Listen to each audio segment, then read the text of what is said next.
வணக்கம். 2026 தமிழ்நாடு சட்டமன்ற தேர்தலுக்கான களம் இப்போவே சூடுபிடிக்க ஆரம்பிச்சிடுச்சு. ஆனா இந்த தடவை களம் தெருவுல மட்டும் இல்லங்க, உங்க ஒவ்வொருத்தரோட மொபைல் ஸ்கிரீன்லயும் தான். இந்திய தேர்தல் ஆணையம் ஆன்லைன்ல பிரச்சாரம் பண்றதுக்குன்னு சில முக்கியமான புத்தம் புது ரூல்ஸ கொண்டு வந்திருக்காங்க. உங்க ஆன்லைன் கேம்பெயின் சட்டப்படி சரியா இருக்கான்னு தெரிஞ்சுக்க வாங்க முழுசா பார்க்கலாம். நீங்க ஒரு வேட்பாளரா இருக்கலாம், இல்லனா ஒரு பிரச்சார மேலாளரா இருக்கலாம். யாருனாலும் சரி, இந்த புது விதிகளை பத்தி தெரிஞ்சுக்கிறது ரொம்ப ரொம்ப முக்கியம். உங்க டிஜிட்டல் கேம்பெயினை எந்த பிரச்சனையும் இல்லாம வெற்றிகரமா நடத்த இந்த விதிகள் தான் உங்களுக்கு வழிகாட்டும். சரி, ஆன்லைன் அரசியல் விளம்பரங்கள்னு வரும்போது அதுல ஒரு முக்கியமான ஸ்டெப் இருக்கு. அதுதான் விளம்பரத்துக்கு முறையா அனுமதி வாங்குறது. அது என்ன ஏதுன்னு கொஞ்சம் டீட்டெயிலா பார்க்கலாம் வாங்க. ஆமாங்க, நீங்க நினைக்கிற மாதிரி சும்மா காசு கொடுத்து யூடியூப்லயோ மத்த சோஷியல் மீடியாலயும் விளம்பரம் பண்ணிட முடியாது. அதுக்கு முன்னாடி ஒரு ரொம்ப முக்கியமான அப்ரூவல் ப்ராசஸ் இருக்கு. அதை நீங்க முடிச்சாகணும். இது ஒரு சிம்பிளான டூ ஸ்டெப் ப்ராசஸ் தான்.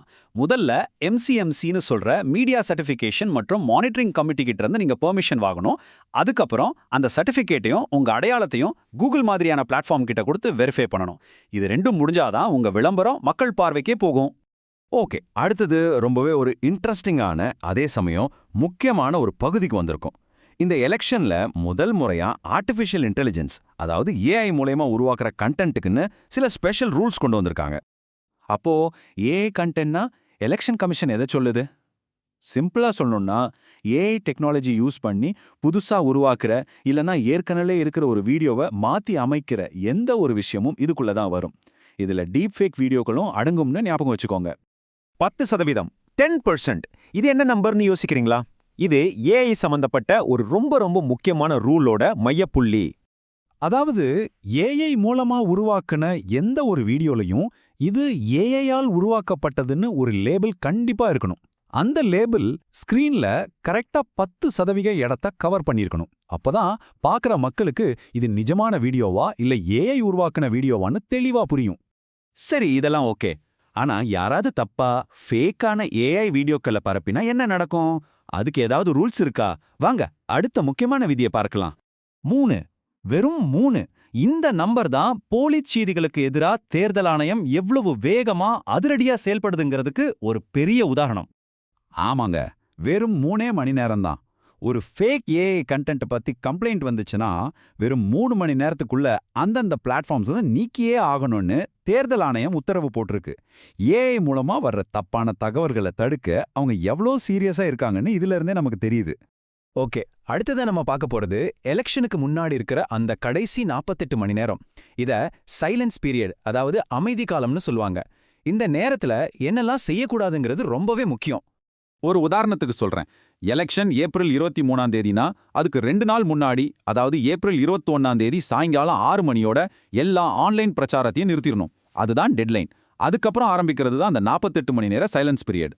மக்கள் பிரதிநிதித்துவ சட்டம் செக்ஷன் 126 படி இந்த சைலன்ஸ் பீரியட்ல, அதாவது அந்த 48 மணி நேரத்துல நீங்க புதுசா எந்த வீடியோவும் அப்லோட் பண்ணக்கூடாது, எந்த லைவ் ஸ்ட்ரீமும் போகக்கூடாது, ஏன் காசு கொடுத்து எந்த விளம்பரமும் பண்ணவே கூடாது. இது எல்லாமே சட்டப்படி தடை செய்யப்பட்டிருக்கு. சரி, இப்ப நம்ம கடைசி பகுதிக்கு வந்தாச்சு. இவ்ளோ நேரம் பார்த்த ரூல்ஸ் எல்லாம் ஃபாலோ பண்ணலனா என்ன ஆகும்? அதோட விளைவுகள் சட்ட ரீதியா எப்படி இருக்கும்னு இப்ப பார்க்கலாம். முதல்ல ஒரு முக்கியமான விஷயத்த மனசுல வச்சுக்கோங்க. நீங்க டிஜிட்டல் கேம்பெயினுக்காக செலவு பண்ற ஒவ்வொரு ரூபாயும் ஆஃப்லைன்ல செலவு பண்ற மாதிரி தான். அதனால இது எல்லாத்தையும் வேட்பாளரோட அதிகாரப்பூர்வ தேர்தல் செலவு கணக்குல கண்டிப்பா காட்டியாகணும். எந்த செலவெல்லாம் கணக்குல காட்டணும்னு குழப்பமே வேண்டாம். உங்க சோஷியல் மீடியா டீமுக்கு கொடுக்கிற சம்பளம், வீடியோ எடிட்டிங்குக்காகிற செலவு, கூகுள், யூடியூப்க்கு கொடுக்கிற விளம்பர பணம், இப்படி சின்ன சின்ன விஷயம் வரைக்கும் எல்லாமே கணக்குல வந்தாகணும். இந்த விஷயத்துல ரொம்ப ரொம்ப தெளிவா இருக்கணும். சைலன்ஸ் பீரியட் விதிகளை மீறது ஒரு தண்டனைக்குரிய குற்றம். இது வெறும் அட்வைஸ் இல்ல, இதுதான் சட்டம். 2, இந்த நம்பர் தான் அந்த தண்டனையோட அளவை குறிக்குது. ஆமா, இந்த ரூல்ஸ மீறினா 2 வருஷம் வரைக்கும் ஜெயில் தண்டனை கிடைக்கலாம், இல்லன்னா அபராதம் கட்ட வேண்டியிருக்கும். சோ இதோட சீரியஸ்னஸ் உங்களுக்கு புரிஞ்சிருக்கும்னு நினைக்கிறேன். சரி, ஒருவேளை பொதுமக்கள் யாராவது இந்த மாதிரி விதிமீறல்களை பார்த்தா என்ன பண்றது? அதுக்கு தான் சிவிஜில்னு ஒரு ஆப் இருக்கு. இந்த ஆப் மூலமா யார் வேணாலும் எங்க இருந்து வேணாலும் தேர்தல் விதிமீறல்களை பத்தி ரொம்ப ஈஸியா புகார் கொடுக்கலாம். சரி, கடைசியா ஒரு குயிக் ரீகேப் பார்த்தரலாம். இந்த செக்லிஸ்ட் உங்களுக்கு ஒரு நல்ல ரிமைண்டரா இருக்கும். வீடியோ அப்லோட்ஸை எப்ப நிறுத்தணும், விளம்பரத்துக்கு எம்சிஎம்சி சர்டிபிகேட் கட்டாயம், ஏஐ வீடியோக்களுக்கு 10% லேபிள் தேவை, அப்புறம் விதிமீறல்களை புகார் அளிக்க விஜில் ஆப் இருக்கு. இது எல்லாத்தையும் ஞாபகம் வச்சுக்கோங்க. இந்த முழு விளக்கத்தோட இறுதியில உங்ககிட்ட ஒரே ஒரு கேள்விதான். வரப்போற 2026 தேர்தல் களத்துல உங்க டிஜிட்டல் பிரச்சாரம் இந்த எல்லா புது விதிகளுக்கும் தயாரா இருக்கா? நீங்க எல்லா சட்டங்களையும் சரியா பின்பற்றீங்களா? யோசிங்க, இப்பவே சரியா பிளான் பண்ணுங்க, சட்டப்படி நடந்துக்கோங்க. நன்றி.